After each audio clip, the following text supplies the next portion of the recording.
true vision of empowerment. He is absolutely the right man at the right time for us today. It is with great pleasure that I give you Congressman Keith Ellison.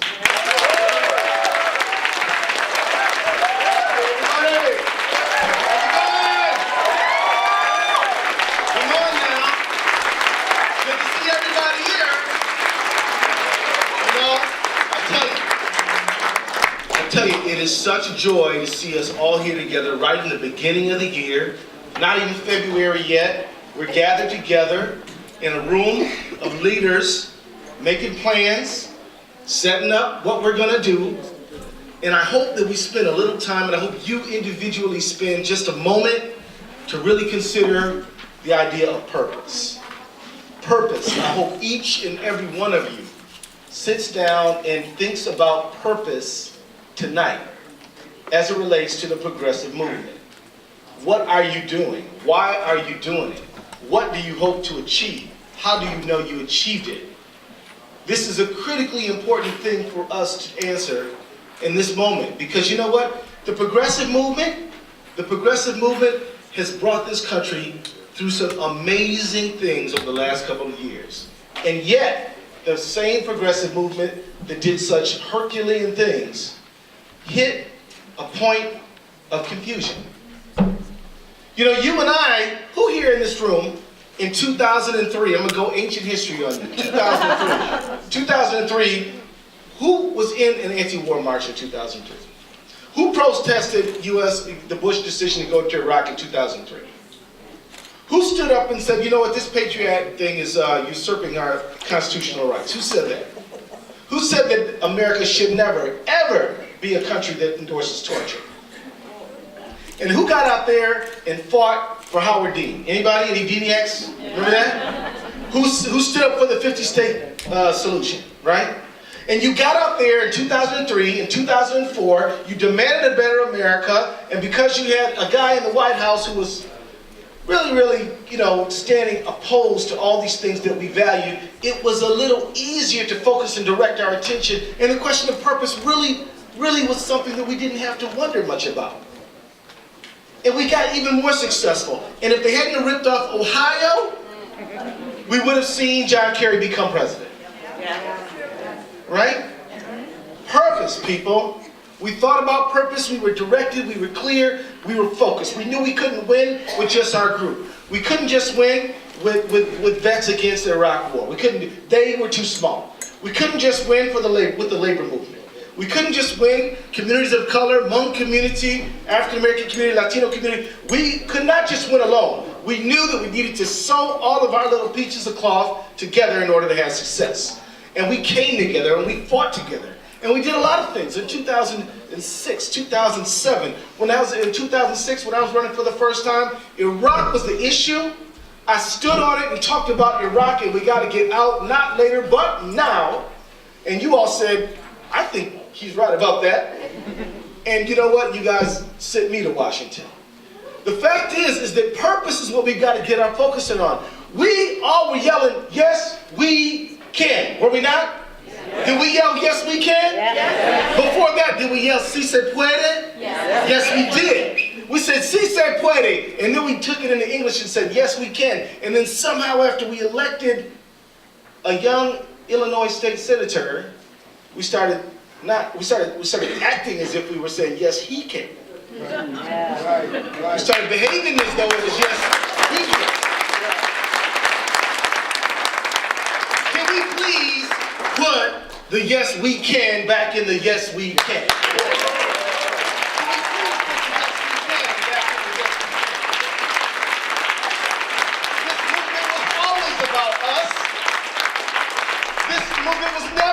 One person.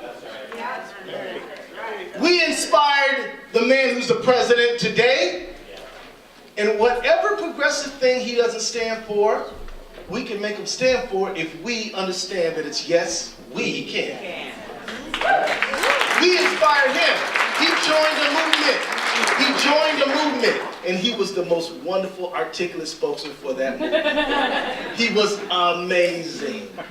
and we all were on fire to elect Barack Obama. And on election day, we went nuts when we won, didn't we? Yeah.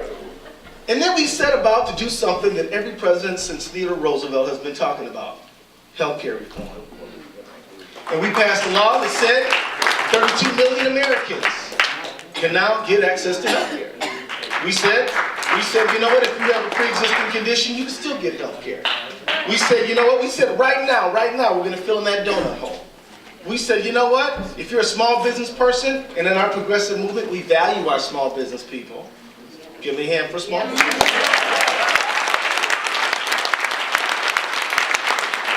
You can go get a tax credit right away in order to help your employees get health care. If you are a parent and you have a kid who just graduated from college, you can get them on your plan so that they don't have to come into this job market with 15 million unemployed people. For every one job, there's 5 people applying for it. And we could do something about it. We did that. We got it done. Now, you know what? We should have debated and even had on the table and had room to create around the issue of single payer. We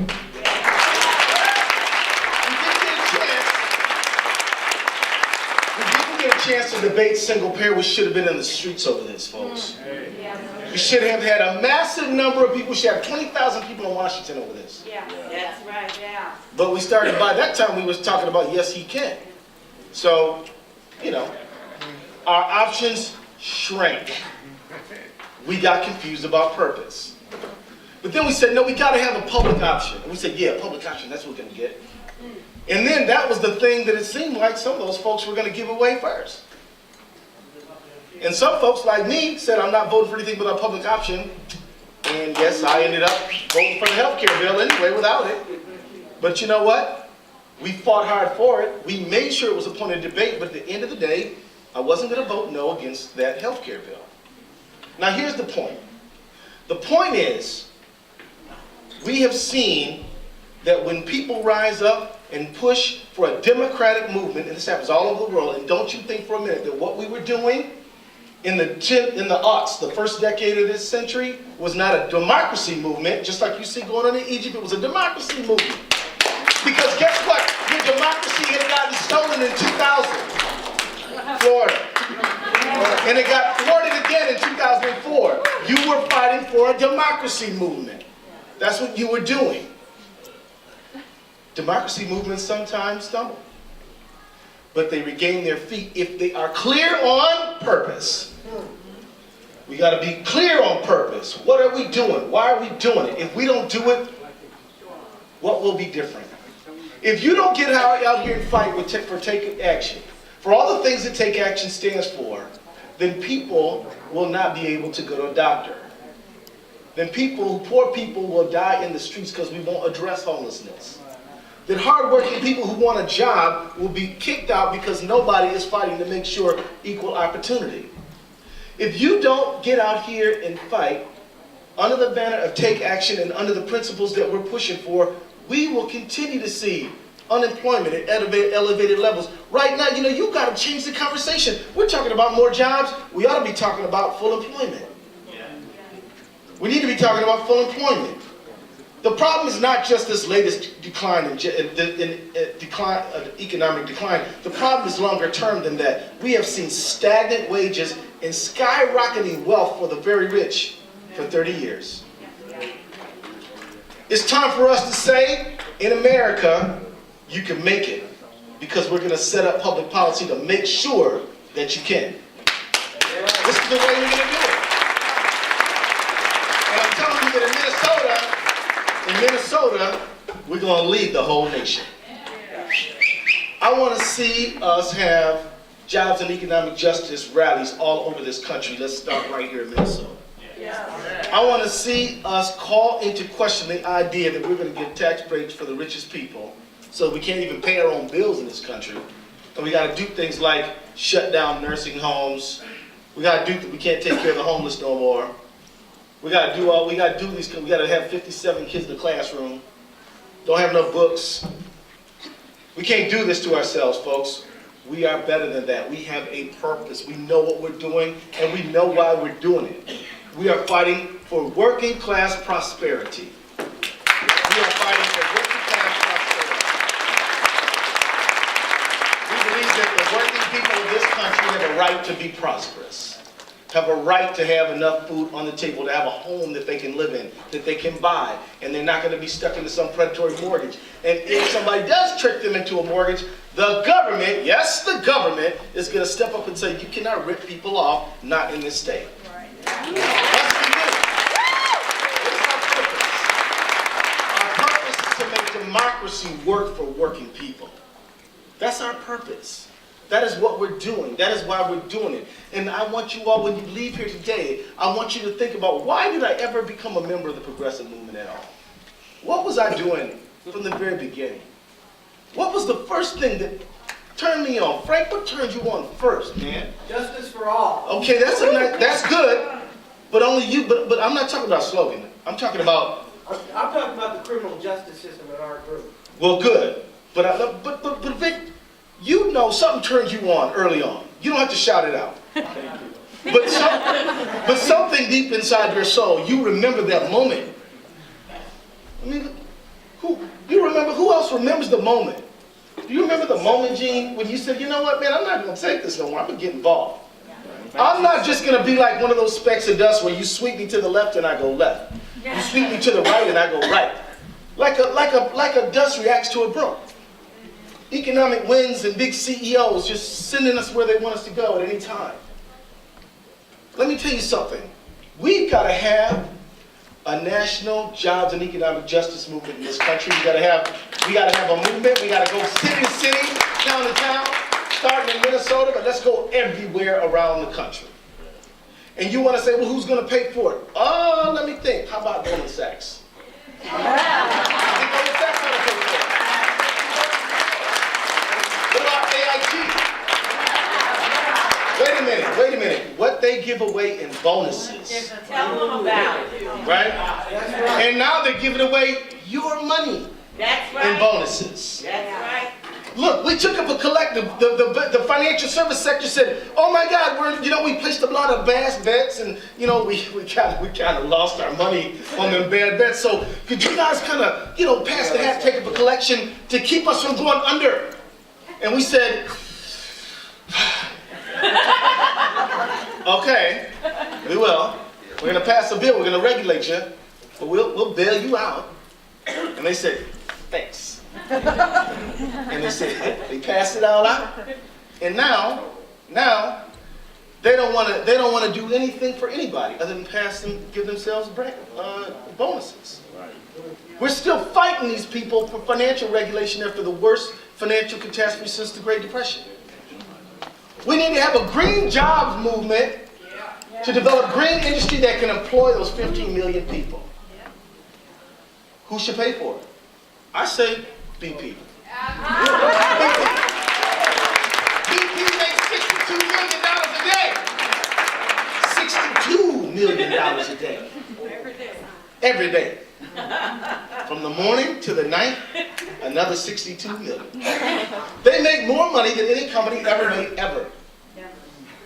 And I'm telling you, they make it off us.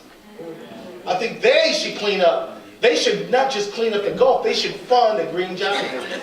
We need to get it from them.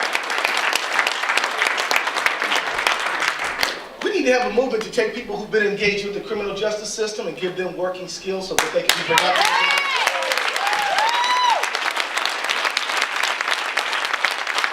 We need to take folks who dealt with the criminal justice system because of lack of economic opportunity or even just bad choices. But we're going to say, we know that you're smarter than the worst thing you ever did. You're a better person than the worst thing you ever did. We're going to put your human talent to productive use. Who should pay for it? Halliburton. Yeah. Make it pay. Make them pay.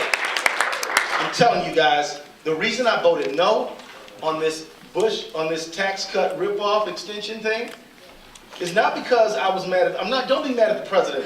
The people who were arguing for that deal said, look, yo, we know you love the people, Mr. President. We know you care about them. We know you go to bed at night worrying about people who don't have unemployment insurance, and we know that. So let me see how bad do you love it? Because we got some things we want. This is gangster stuff, Lieutenant, right? We got some stuff we want. We want $700 billion in tax cuts for our people. Because what we want to do is we don't just want more money because we already got plenty of money. It's not just good enough that we have money. We want to take it from you. We want the people to lose. We don't want you to have enough money for social services so people at the bottom can actually rise themselves up. Because we want a world where you have a lot of poor, desperate people who will work for anything because they don't have any other choice. But we have purpose here today, people. We know what we're doing. We know why we're doing it. And we're going to fight, fight, fight until we have working class prosperity, justice in this world, peace,